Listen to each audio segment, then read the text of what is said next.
Good evening, Campbells, and welcome back. I'm Joshua Davis. And I'm Abby DeBoer. This is Campbell Now. Campbell's COVID numbers have increased substantially in the past week. According to Campbell's figures, we currently have 21 cases from on-campus students, 22 of off-campus students, and 2 faculty or staff. This is a huge jump for Campbell within just a few days, and it matches our highest numbers from earlier this semester. Campbell was at a total of just 16 student cases the previous week, but now is at 43 cases. The numbers are somewhat lower than our peak last September. Students are wondering how Campbell will respond to the growing numbers.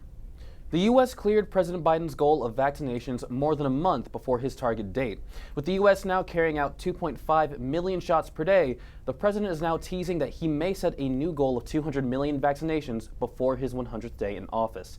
As the number of vaccinations and supply increase, the U.S. may be able to supply neighboring countries with the vaccine. On Thursday, Biden revealed a plan that would share life-saving vaccinations with Canada and Mexico. The loan will only include the AstraZeneca vaccine, which has not yet been authorized or approved in the United States. Duke University is lifting parts of its stay-in-place order. Duke announced a decrease in the numbers of students testing positive for COVID. Classes resume for Duke students today. Whether classes return to in-person, hybrid, or remain online will be up to the teacher's discretion.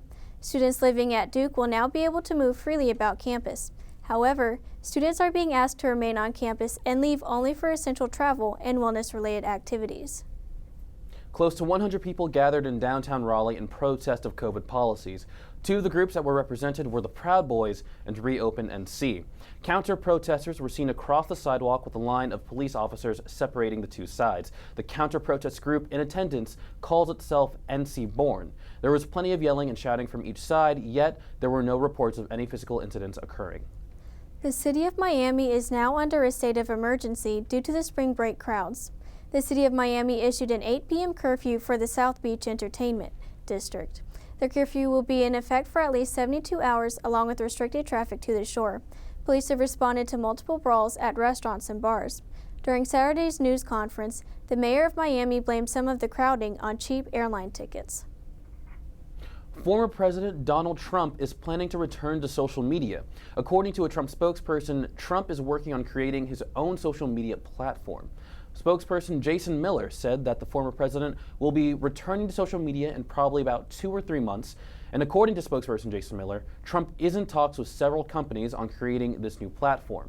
Trump's new social media aims to attract tens of millions of new users, and to, quote, completely redefine the game.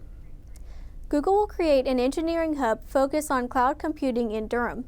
The announcement came Thursday and aims at creating 1,000 jobs. The center will be built in downtown Durham through a sublease of property from Duke University. Google plans to start moving in around May and is currently evaluating several locations for its permanent home. The North Carolina News is part of a $7 billion plan by Google to invest in growing its U.S. operations. Durham will be one of only 5 Google Cloud hubs in the U.S. We'll take a short break now. Madison and Drew will be back in a moment with sports.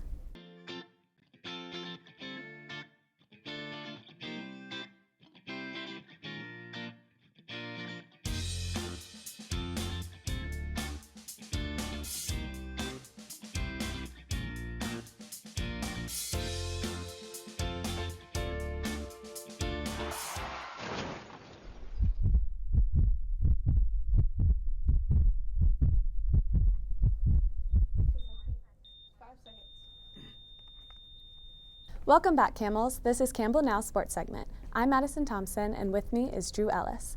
The Fighting Camel teams were back in action this past week. Men's and women's soccer were dominant on Saturday and Sunday, both against Presbyterian College. Men's soccer won 8-0, and the next day, women's soccer won 5-1. Softball won 2 of their 3 games against Winthrop. Finally, volleyball won their 2 matches against Presby. Good luck to all Campbell teams as they go into the final stretch of conference play. In other sports news, a lot of crazy games happened in March Madness this past week. Who did you have as your team of the week, Drew? Surprisingly, my team of the week this week would be Oral Roberts University. They went on a tear this weekend, having 2 upset wins against Ohio State, and then the other team that they beat was the Florida Gators.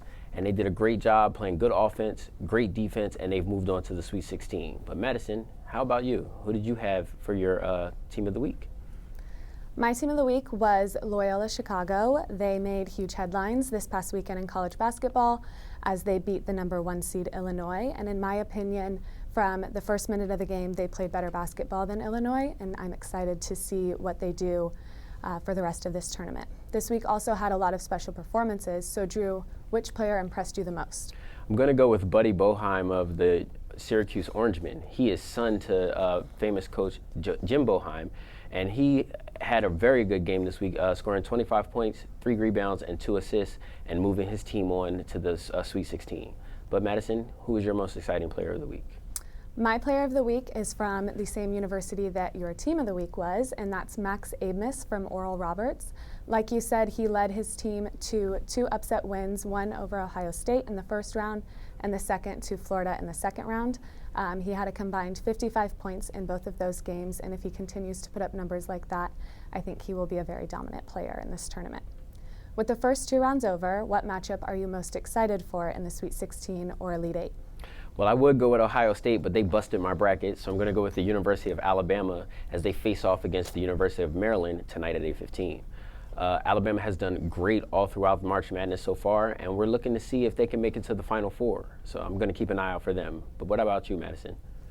I am most excited for the Abilene Christian UCLA matchup tonight. Abilene Christian is coming off of a high from beating Texas in the first round, and this will be UCLA's 3rd game in just 5 days. So I think with both of those factors, it will be a very interesting matchup, and I'm excited to see the outcome.